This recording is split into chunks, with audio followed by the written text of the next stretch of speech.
Good morning, my friends. Lake Guntersville practice is here. This is actually day 2. Yesterday, day 1, I ran all over the lake. This is the thing. Lake Guntersville is notorious for having big fish. It is arguably the best Tennessee River bass fishing lake. One of the best fishing bass lakes in the state of Alabama, has been for years. But anyway, we ran around like crazy yesterday, and so with that being said, we got to jump in the boat real quick here and go get some gas because the fish are biting. Let's go.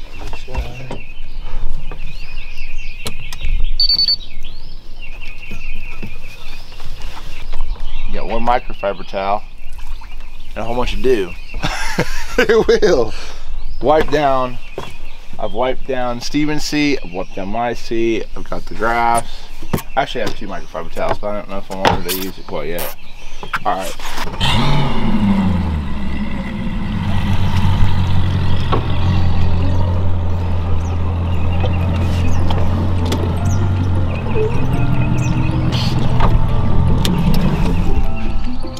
Dang road. I'm trying to get out there for that first bite of the morning. It wasn't tied up. It wasn't tied up. I see you trying to back up. Barely. I felt the whole dock move. No. I did. I tried to take off the road. Inside, outside. When they're biting, they're biting. I can't help it. Dock, whatever. You just gotta go. Just I'm notorious for something like that.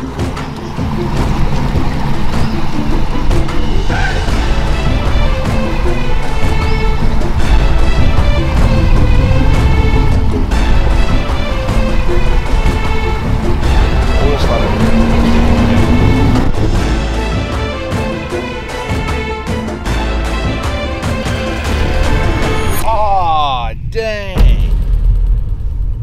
I forgot something. I broke that yesterday. Well, it's okay. Gosh, dang. I broke that yesterday. I mean, you could do it, it's just a little bit more pain in the butt. We're dropping the boat, if we're dropping in a little bit more, it's going to be a little bit more of a pain. You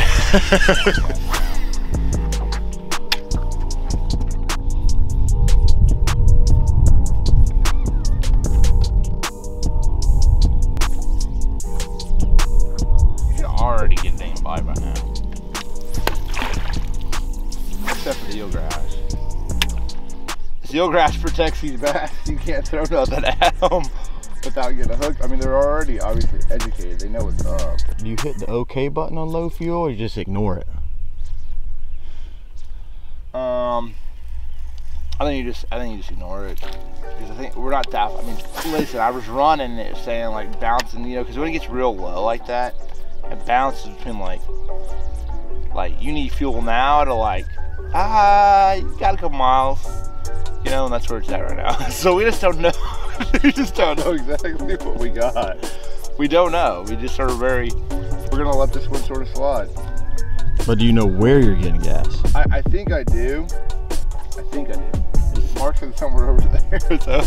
So I don't know exactly, to be honest. All right, below here gonna be like more throw, and we're going. DC's still over there, so I want to be over in line before DC gets there, so we can get gas before him. We're gonna already have to wait for Adrian.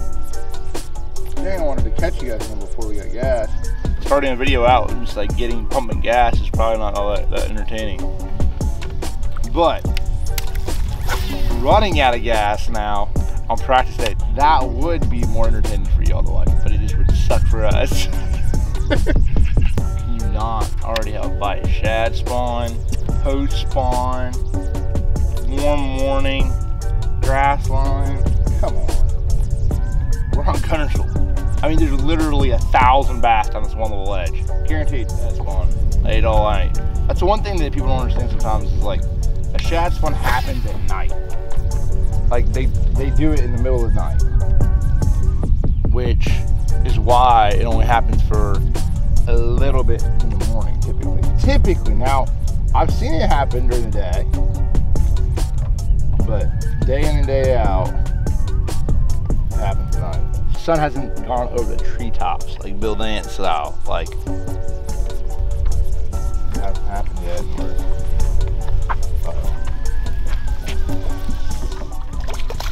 White bass. Gosh.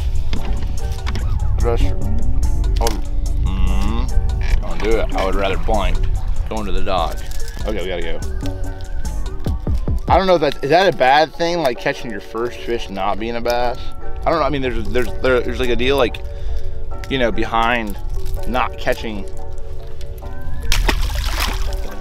There's like a deal behind like not catching one on your first cast, but like, what if the first fish, is that a bad luck? Like, I don't know. Like the first fish you catch is not the species that you're actually going after. Is that a bad luck thing? I don't know. I'm just sort of, ah, dang.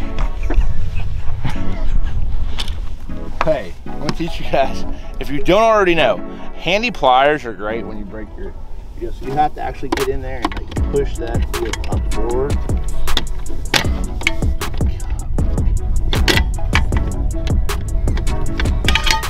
To be fair, that was my fault, because I didn't put that big Bob at Bob's Machine Shop's big D handle on there, and that is some brakes. So just get us there, just crank. We got at least half mile. It says low fuel. It's saying big dog. You ain't got one.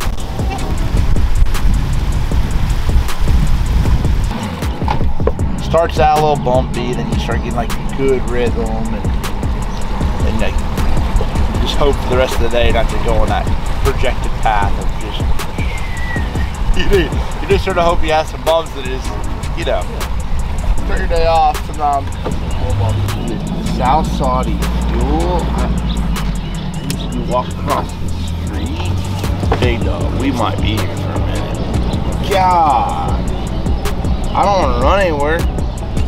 Oh no, is that across the street?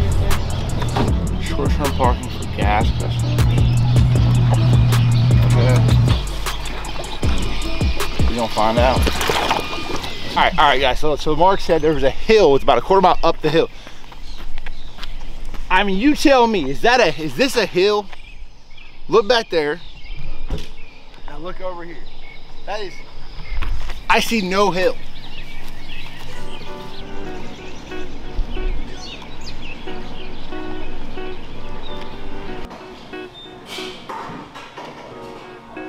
Actually, do me a favor and just put $300 on there. So it's $313.93. Let it go through. Let it go through. Maxed it out our credit card early this morning. We got old motors up there.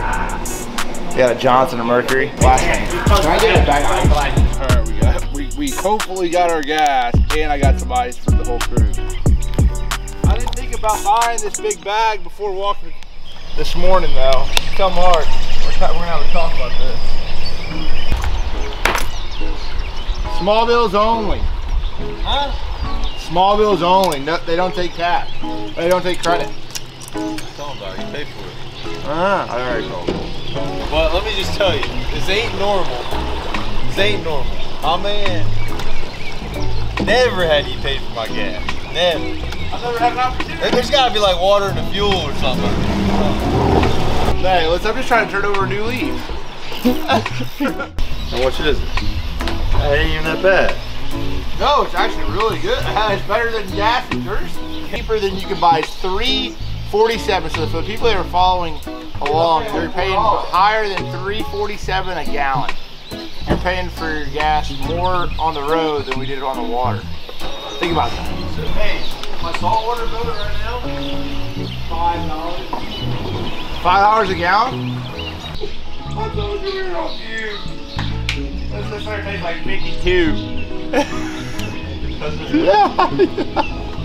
52 gallons. We just pumped 50.6. How much money was that? $170. Oh, so we still got 130 left. Yeah. Oh, we're good. I know what I'm saying. I'm looking out. What? Oh, I got you ice too. Oh, now you're showing off. I actually did. Oh, what was that? Yeah, the cart. Yeah, good luck. We gotta go, Steven. I'm with you. It literally says 50 gallons. We have 50 gallons. I told you. I literally told you all. We were on fumes. I was I was definitely playing it and playing it close. Holy smokes, we're gonna win the lottery. We got all the way back. All right, don't catch them all today. Leave me a couple.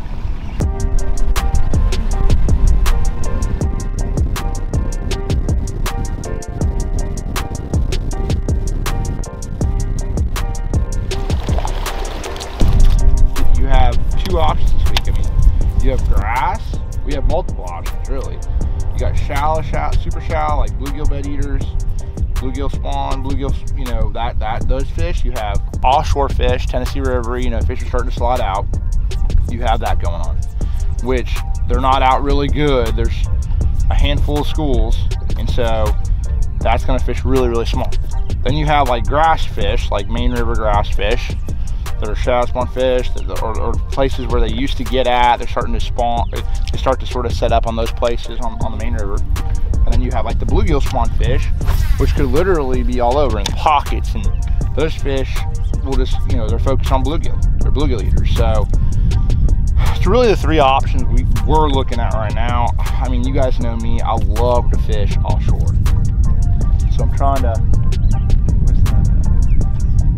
keep an open mind, but at the same point in time, I'm just about to go throw a vibrating jig on some stuff. Bluegills spawn like crazy right here. They're all up here spawning.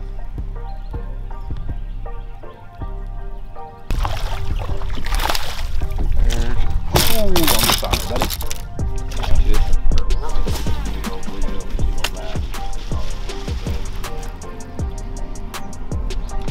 Interesting, I'm seeing like a little bit of what's up now. There's like inside, this is a perfect image right here. If you can see this inside grass line, we go spawn on the inside of it is what I'm learning.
You could like run a crankbait through there, so I won't need it now.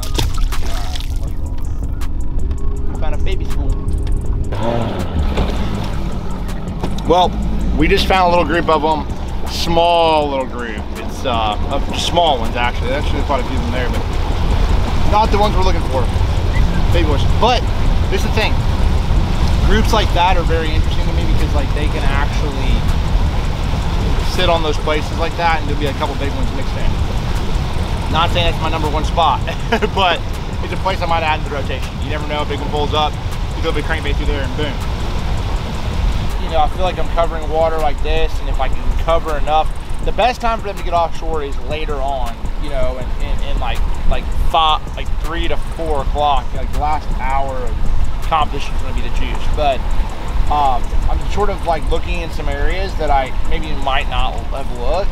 And realistically, there's not that many ledges that don't have a ton of grass on them. So, you know, that limits the areas. I feel like this place is going to fish fairly small. So, with that being said, you know, you got to look everywhere.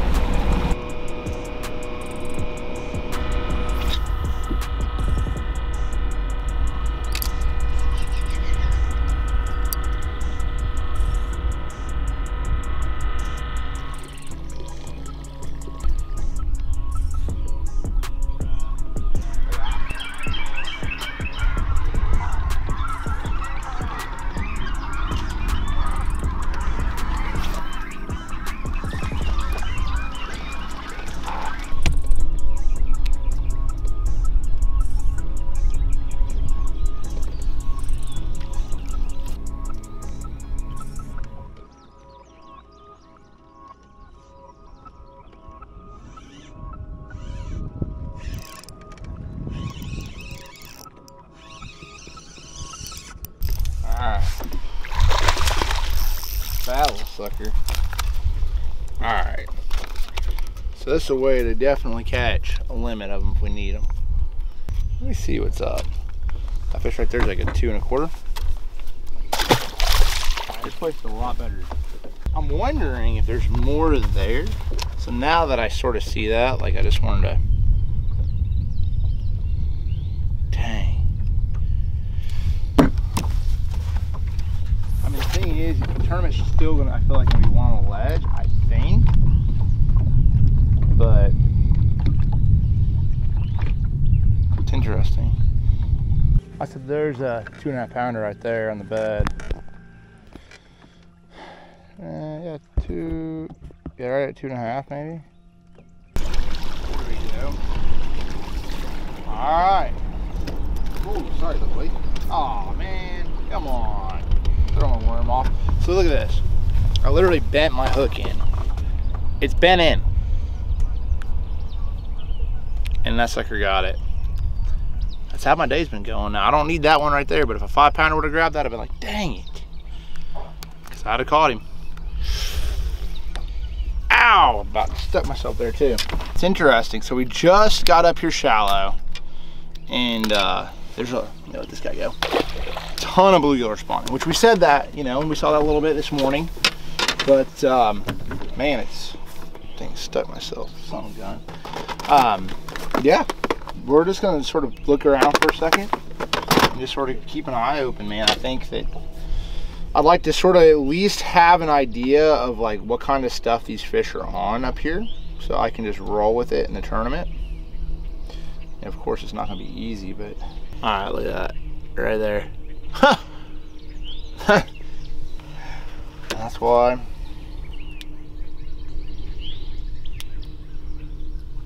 If your point of your hook's not even, if it's not touching the actual, like your point of your hook's not touching the actual shank of your hook, you still have a chance of catching them. Golly, that's crazy.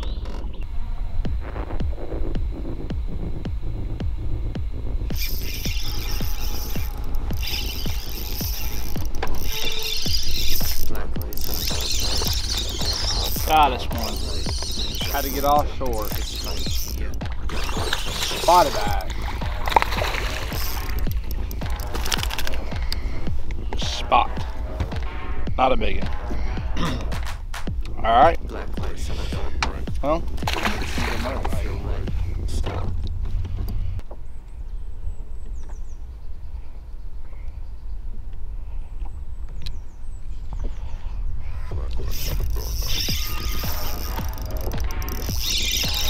okay, let's try. Largemouth. Ooh. I think you a big old beehead, huh? Oh, not a crazy big one, but a pretty good one. Okay. Hello, Mr. Larry the Largemouth. Got us one. All right. That's a good way to get started. Good fish. And got a 3 pounder. All right, let's roll. See you later, buddy. Thanks a lot. All right. So we're back at the house, and the one last thing before we wrap this practice vlog up. All right, boys. What's the guess? Over or under on, all right, I'm gonna say this, 31-12 cut. That's 15, what's that, 15 and half a day-ish? This is toughie. $100 on the line. $100 on the line. For the cut weight. Under. Cut weight. 15 3/4 a day. 15 and a half a day. Which is 15 3/4 a day. Yeah, it's 31 and a half. 31 and a half. Right. I'm gonna say under. Under? March is under. Let's hope these guys catch them. I might come up or I might come down real quick. $300 on the line. If it's over, it's $300 in my pocket. If it's under, it's $300 gone, like the wind bull. Hey, DC, you know a lot about betting, right? You know, like Alabama, your guys' baseball coach. They know plenty about betting. You know about your baseball coach? No, what happened? You didn't know about his baseball coach. Okay. Somebody tell me. Oh my gosh. Nick Okay. Saban? No, Listen, baseball. listen, baseball. Your baseball coach was betting against your own team. Literally, he was literally betting against your own team. He literally took the star pitcher out because he had a bet that LSU was going to win. Hey, listen. I was going to go out. I will say this. Did he get in trouble? He's fired. He's gone. He does not. Good for him. He's fired. So does Nancy Pelosi needs to be gone. But hey, look, none of that even matters. And we're putting this in his video. We're putting it in there. You need to be fired, Nancy. Paul's her husband. He's over there like, I'm gonna put 5.5 million in this. And then next week it's like, gold was struck with that company. And it's like, wow, you're really good at what you do. Little different. So the moral of the story, let me know what you guys think about this scandal, this sports scandal. You're just happy that it's Alabama. It's He's a big time Alabama. Alabama hater. I'm not a You're hater. a hater. I listen, I respect Alabama. Alabama football, they've done a phenomenal job. Nick Saban, that whole crew, I got a lot of respect for that organization. Are you Time out. The Tennessee game. Who were you pulling for? Oh, Tennessee all day. All day. That's all. Well, yeah, absolutely. Yeah, of course. Listen, I love these Tennessee fans for one time. Hey, hold on. Better watch your mouth. Hold on. Yes! You're from Georgia. I was born there. Time out. I Here we go. Tennessee fans. All the Tennessee fans in the world. Sun shines on a dog's ass every now and then. Listen, this is the deal. Listen. But y'all did beat us. So. All right. Hey, and honestly, if Alabama would have won that game, they would have been in the playoffs. And they would have got their butt smoked like everybody else by Georgia. Georgia was like, would have bombed them. Dude. it was like, It was there for they've been going downhill a little bit. 3 national championships when I was at college. Here's That was a golden year. 3 national. 3 out of 4 years. That was like the craziest I time. was there 09, Oh my 11, God. and 12. That was unbelievable. That was my years of college. You had a time. Yeah, I had a lot of time. I had a few headaches. See, I feel like that. Okay, that's. I got a lot of respect for Alabama football. What I'm saying is, Alabama overall. Listen, What he's saying is just go Vols. That's all he's saying. Go Vols. Go anybody. that is what I'm saying. Yeah. That is what I'm saying. Go Vols. So let me know what you guys think about this. We'll see you on the next one.